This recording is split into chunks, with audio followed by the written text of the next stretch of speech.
Assalamualaikum warahmatullahi wabarakatuh. Kami dari kelompok 7 sebelumnya perkenalkan saya Anissa Putri Hidayat serta dua rekan saya yaitu Rizka Kurniawati dan Siti Nur Azizah. Kami akan membahas tentang materi pendapatan nasional dan teori konsumsi. Pendapatan nasional adalah upah yang diterima oleh masyarakat atau rumah tangga yang digunakan untuk memenuhi kebutuhan atau konsumsi keluarga pada periode 1 tahun. Faktor yang mempengaruhi pendapatan nasional: tingkat konsumsi dan tabungan, investasi, keseluruhan permintaan dan penawaran. Pendapatan: ada 4 siklus dalam perekonomian yang terbagi menjadi 4 sektor. A. Sektor rumah tangga, 1. Sebagai tenaga kerja dan pada sektor industri, 2. Sebagai pemasok bahan baku dan modal, B. Sektor perusahaan, C. Sektor pemerintahan, D. Sektor luar negeri.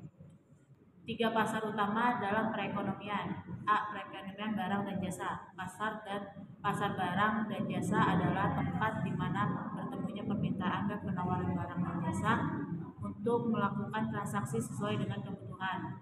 B. Pasar tenaga kerja. C. Pasar uang dan modal.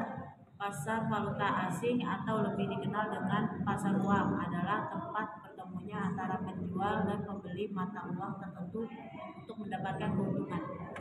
Pendapatan nasional. A. Metode output atau metode produksi, yaitu cara menghitung pendapatan nasional dengan cara menghitung secara keseluruhan yang dihasilkan oleh suatu perekonomian, di mana dalam metode output ini, output dari industri yang satu akan menjadi input dan akan diproses menjadi output yang memberikan nilai tambah antara proses yang satu dengan yang lainnya, saling berkaitan. Cara lain menghitung pendapatan nasional adalah dengan menggunakan metode pendapatan, yaitu menghitung pendapatan nasional negara dengan cara melakukan jumlah pendapatan upah, dana upah, keuntungan perusahaan, pendapatan bunga dan sewa. Metode pengeluaran. Dalam menghitung pendapatan nasional dengan menggunakan metode pengeluaran ini, unsur yang dijadikan perhitungan adalah sebagai berikut: 1. Konsumsi yang dikeluarkan oleh rumah tangga, household consumption. 2. Konsumsi yang dikeluarkan oleh pemerintah atau government consumption. 3. Investasi. Dan 4. Net export, yaitu jumlah secara keseluruhan nilai ekspor dikurangi jumlah impor. Ketiga metode perhitungan pendapatan nasional yang sudah dijelaskan di atas memiliki makna yang sama untuk mengetahui tingkat kemakmuran suatu negara.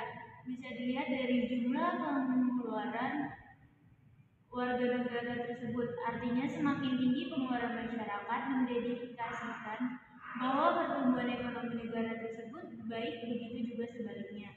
Kemudian, cara untuk melihat perekonomian suatu negara baik atau tidak tingkat pendapatan nasionalnya, maka bisa dilihat dari total output produksi yang dihasilkan. Distribusi pendapatan. Untuk mengukur ketimpangan distribusi pendapatan, ada 3 metode yang secara umum digunakan, yaitu 1. Dengan menggunakan kurva Loveless, 2. Dengan menggunakan koefisien Gini. Penghitungan ketimpangan distribusi dengan menggunakan koefisien Gini memiliki ketentuan sebagai berikut. 1. Bila koefisien Gini lebih kecil 0,3, artinya ketimpangan pendapatan rendah. 2. Bila koefisien Gini memiliki nilai antara 0,3 sampai 0,5, artinya ketimpangan distribusi pendapatan sedang atau moderat. 3. Lebih tinggi dari 0,5, artinya tingkat ketimbang distribusi pendapatan tinggi. C. Menggunakan kriteria Bank Dunia. Pengertian teori konsumsi. Teori konsumsi adalah teori yang menjadi dasar berbagai macam kajian dalam ilmu ekonomi. Dalam prakteknya, teori konsumsi menjelaskan bagaimana perilaku konsumsi individu dalam perekonomian dan juga memberikan gambaran dasar bagaimana perilaku dan pola berpikir seseorang individu dalam melakukan konsumsi. Peran atau belanja pemerintah ini antara lain dalam bentuk kegiatan yang sudah berusaha seperti di bawah ini jenisnya. Yang 1. Belanja pemerintah pusat, 2. Belanja daerah. Korelasi pendapatan disposable dan konsumsi. Dari fungsi konsumsi tersebut di atas, Keynes juga menambahkan bahwa A.